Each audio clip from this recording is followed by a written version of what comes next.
Well, thank you, everyone. I'm glad you're here. I hope you enjoyed the cheesecake. And I hope it doesn't put you to sleep. I'm Amy. I'm a back-end engineer at Heroku. And I'm talking about how you can add knobs, buttons, and switches to your application to make it alter its behavior when things go wrong. We've all seen applications that can keel right over when a single unimportant service is down. So let's not have that be you.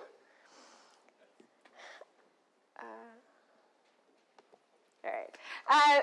Pilots operate their airplanes from the flight deck, and I have fond memories of Captain Kirk yelling every week to divert power to the shields.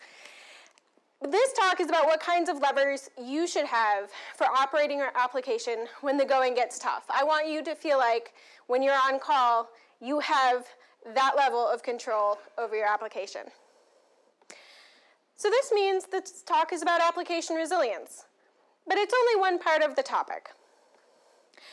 This is what I call the just right talk for the, well, not just right fires. But it is not about the baby fires. These are your casual, everyday failures. No one action that you take on behalf of a customer has a 100% chance of succeeding. Maybe they provided bad data. Maybe there's some conflicting state, whether that's between you and another service or between two other dependent services. Maybe that customer has found a particular race condition or you've hit a network blip.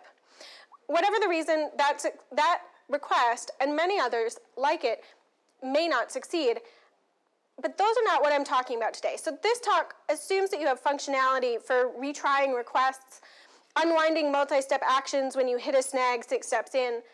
I've talked about those strategies at a previous RailsConf, and I want to highlight them because they will probably give you more bang for your buck, depending on where you're at. I'm also not talking about disaster recovery scenarios. Those business-ending, terrible, horrific, catastrophic events. Something like, I am sorry, your database is gone, all backups have been lost, and aliens have abducted all of US East. Good luck. So while this is the just right talk, it may be more useful for you at this moment to work on failures that are happening quietly right now, or to plan for the ones that you hope will never happen but might end your business. And while this is the just right talk, the entire talk may not be just right for you. I've been lucky enough to work at companies that care deeply about providing a great, reliable, and resilient customer experience. But how we provided those services to customers reflects what we value. When you have to make a difficult choice about what you choose to do under bad situation or under bad circumstances, that choice is very particular to the size of application, your customer base, and your product. So you may end up asking your product people, even your business owners, what do you want me to do in this situation? So what am I talking about? I'm talking about strategies that can help you shed load, fail gracefully, protect struggling services, and we'll talk about these 7 tools that will help you do that. I'll go into some implementation details for each, and then I'll give you some buyer beware warnings at the end. So let's jump right in.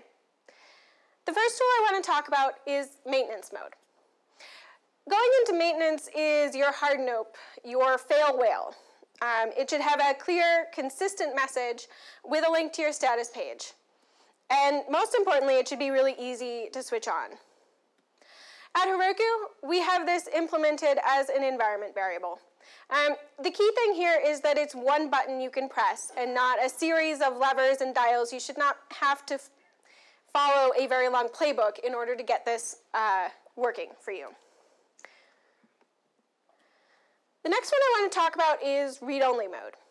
So most pieces of software they exist to affect some sort of change in another system. I'm guessing for most of us, since it is RailsConf, that work that our application performs is to alter a relational database. But it could be any series of things. Think about what your application does for users. whether that's store data in database, right? Transform files, upload them into a file store, or for us at Heroku, launch containers on EC2 instances. Once you have an idea of what your application is modifying, think about what you can do if you can't modify that. What questions can you answer? Some of you may be operating a very narrowly scoped service, and the answer may be nothing, and that's fine. This is not the tool for you. But if you're at the classic Rails blog size, maybe larger, this can be very useful. Most people probably just want to read your blog. They don't want to alter it. They're not publishing. And then for my job currently, the primary application I work on has a variety of disparate services, so we need finer grained tools. So this is not quite the tool for us, but it's a good first step. Again, the way we would probably implement this is through an environment variable. And that's mostly just because it would have similarity to the maintenance mode. You know, consider what tool you want to use and use it consistently. Next, feature flags. So feature flags can be used for more than just new features. They can allow you to provide a controlled experience when part of your app isn't working. So imagine, what if billing or selling new things was a new feature flag for you? There are different levels of feature flags that we find useful. First is the user, the individual feature flag. This probably isn't very helpful for you during an incident. Hopefully your incidents aren't called just for one user. There's the global level, application-wide. So as I mentioned, what if billing globally was a feature? For us, that might be also like freezing modifications to all the containers we're running for customers. But what we really find useful is the group level. So at Heroku, we run users' applications on our platform. So for us, the most relevant groups are usually groups of applications running in a particular region. They might also be groups of applications written in Go or Ruby. You'll want to think about what groupings are meaningful for your business, because it really ends up being a combination of what you want to control and who your users really are. So the way we implement this is we have a class that can answer these questions about current application state. This could be a normal active record model talking to a relational database. For us, that is currently what this particular class does talk to. It does talk to our database. But that's not necessarily the right choice for you. This model could be backed by talking to Redis. It could be talking to an in-memory cache. Of course, an in-memory cache would mean that for each different web process, it would have different application state, which might be more complicated than you want. One of the most interesting options I could think of was curling a file named billing enabled in a particular S3 bucket. If that is what you need to do in order to make sure that this check doesn't fail when the thing you're trying to handle the failure of also fails. Sorry, too many failures in that sentence. But you would want to choose something that is going to be able to answer the question of, am I down, if the thing you're trying to control is also down. For groups, so the previous one we looked at was billing enabled, and this right now would be looking at the setting for billing for our EU customers. So for groups, I really recommend having one switch for an entire group. It may seem silly to have these strings, just tons of them, and this may not be your experience, but at 2 a.m.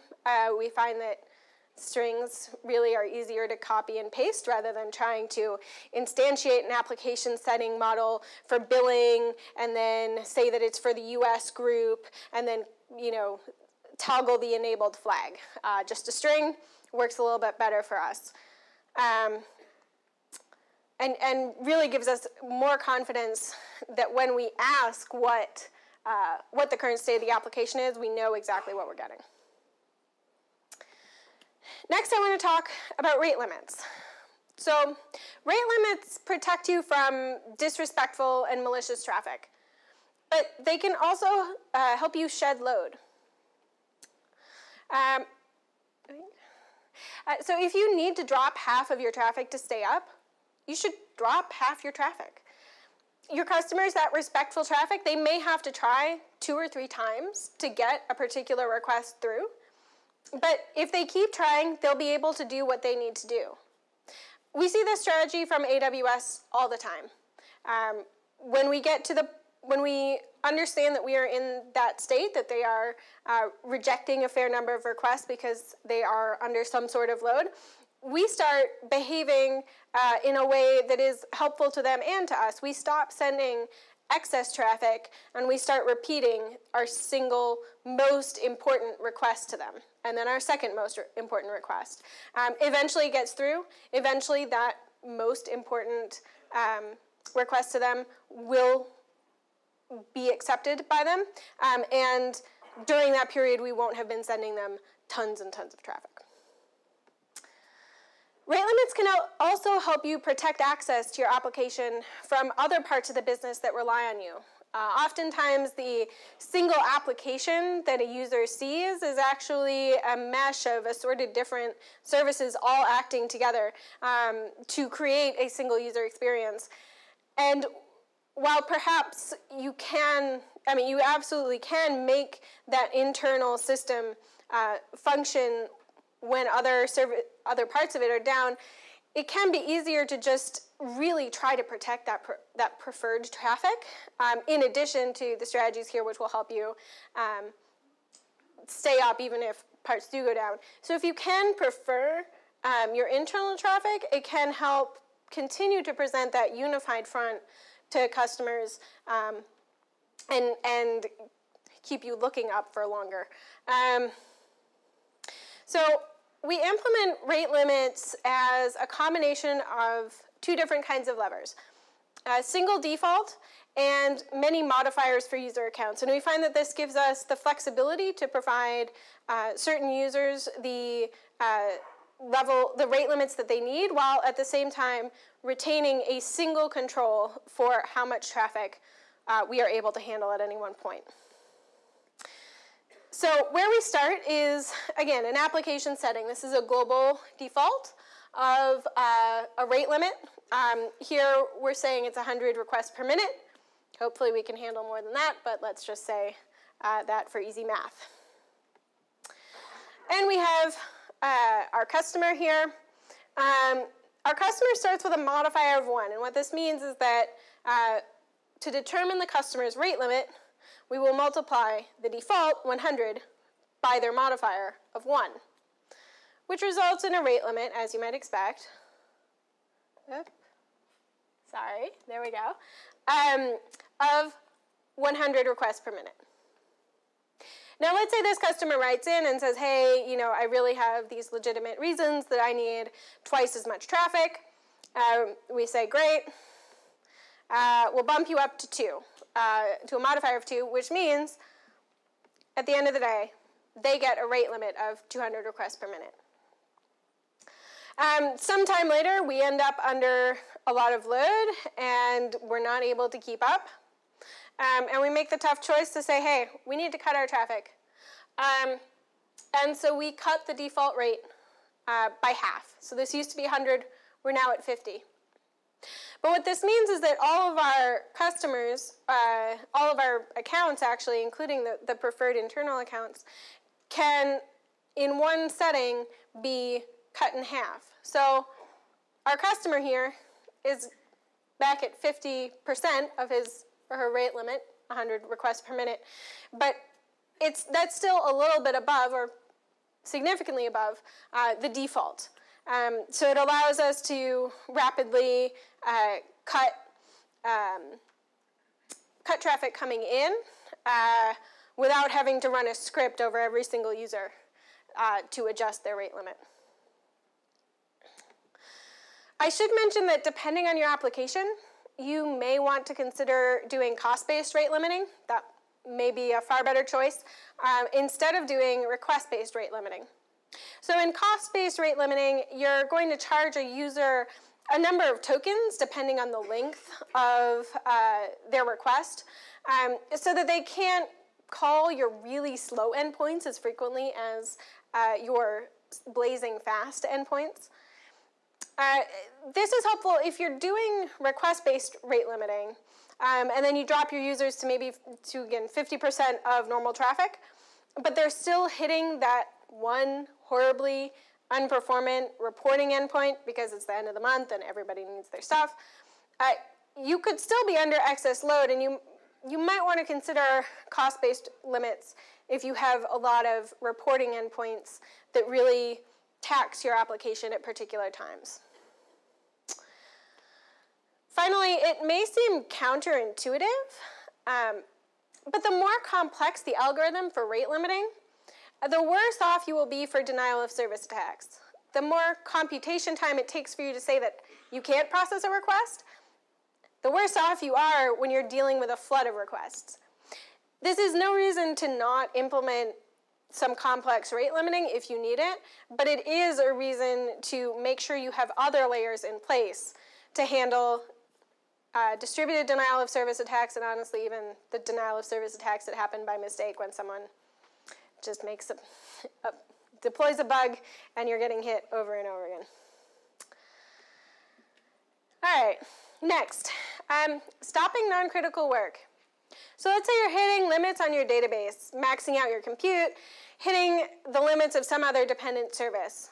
You should be able to stop any reports, any cleaners, any jobs that are making this worse that don't have to happen in the next hour, or maybe don't have to happen in the next 4 hours. You should be able to just turn them off. So how do we do this? So like application setting, we have report setting as a model here. Similarly, it takes a string. And what we do is we make sure that every report, every job, checks to make sure that it is enabled before it runs. So let's look at a quick code example. So let's say we have a monthly user report, and that responds to a run method, and it's going to do something. Who knows what it does, but it has a decent chance of being very intensive. All right, so before we do any work, we're going to check to make sure that we're enabled. For our monthly user report, we're going to implement a method called enabled. We're going to check report setting and see if this particular report is enabled at this time. But let's make this a little more general. So let's make your monthly user report inherit from report. And then let's say monthly user report is really just responsible for building itself. It doesn't know much else. It's not really going to be responsible for knowing where it's going to run, whether it should run. It just can build its report. Which means the parent class, report, will then get a bunch of additional features. So it knows how to respond to run, and it can figure out if its child class is enabled. This is really useful for reports and jobs. Having this just standard means that anytime a user creates a new job, it is by default able to be enabled or disabled with one change to, in our case, the database, but Redis, that S3 bucket, whatever you want to do. So next, known unknowns. So I am confident that all of you have never shipped non-performant code, ever.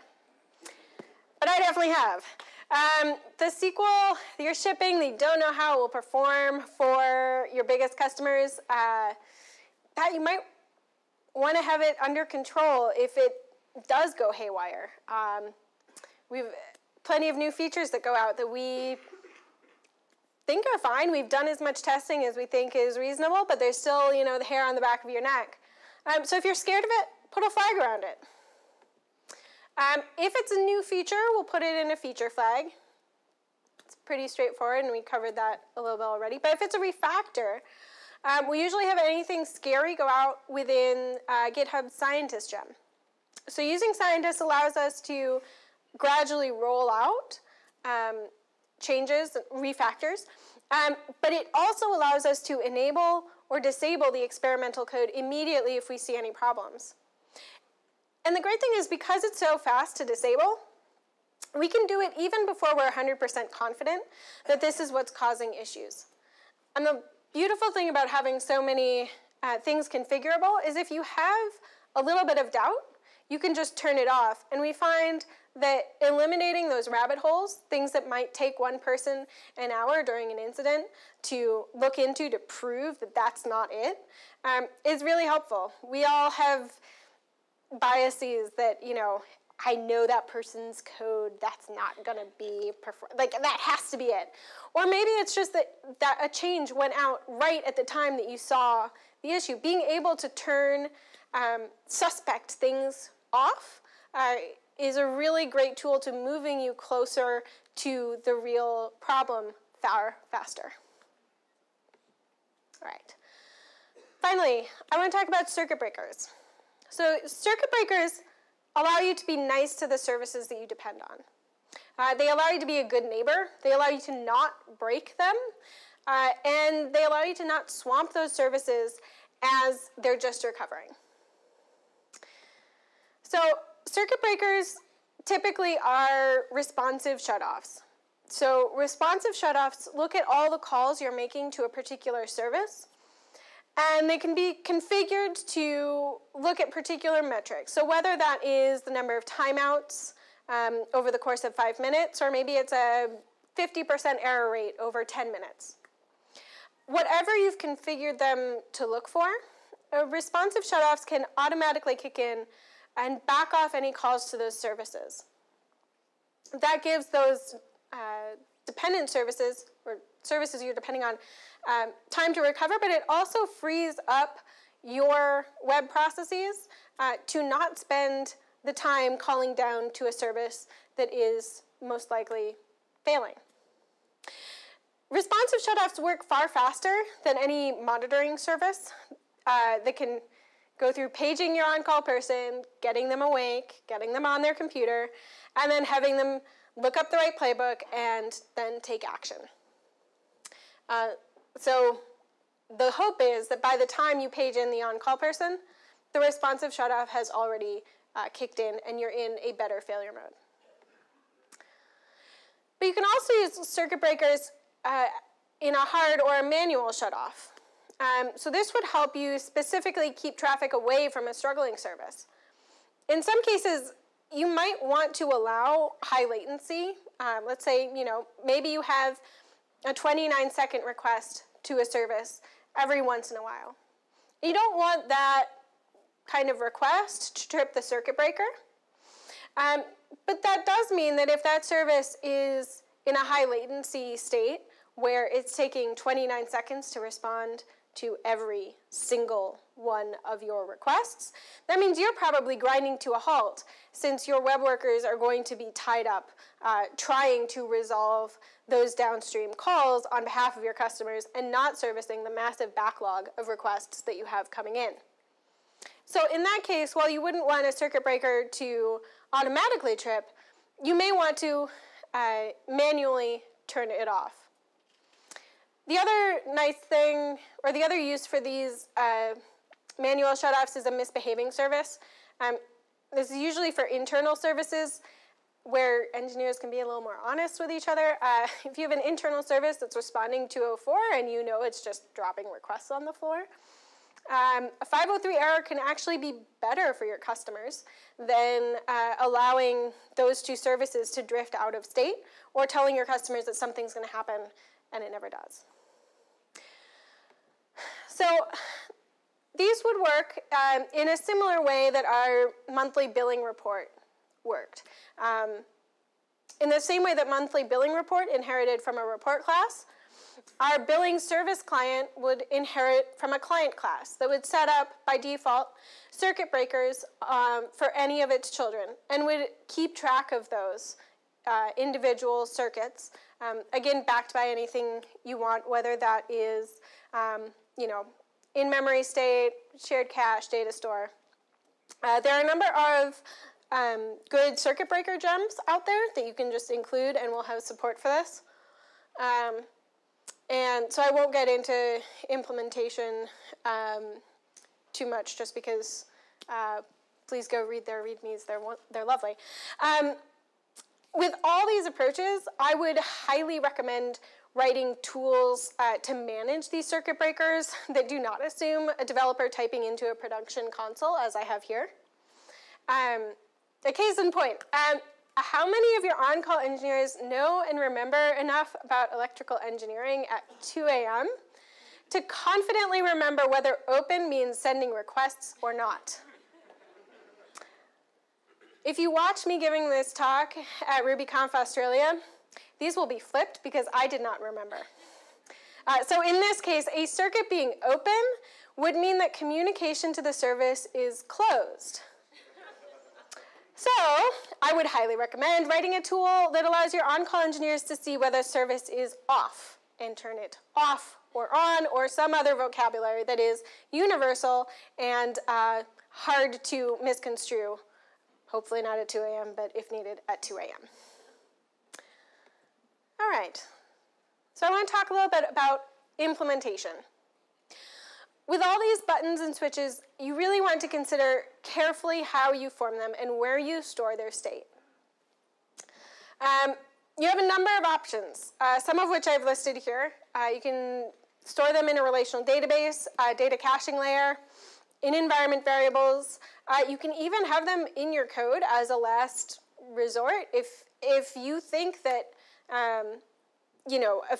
a way to control for failure is a deploy, then absolutely have a place in your code that it has a comment that says, hey, change this line, and then push it out to production as quickly as you can. For us, we're a deployment platform running on a deployment platform, so usually that option is not available to us.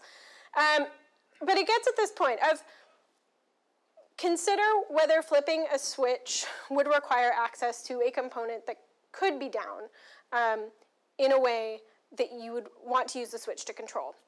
So does it require access to a running production server? And what happens if you can't communicate to the running production server?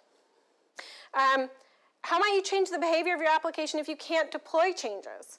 If you have immutable infrastructure, that might mean environment variables are totally out of the question for handling certain failure cases.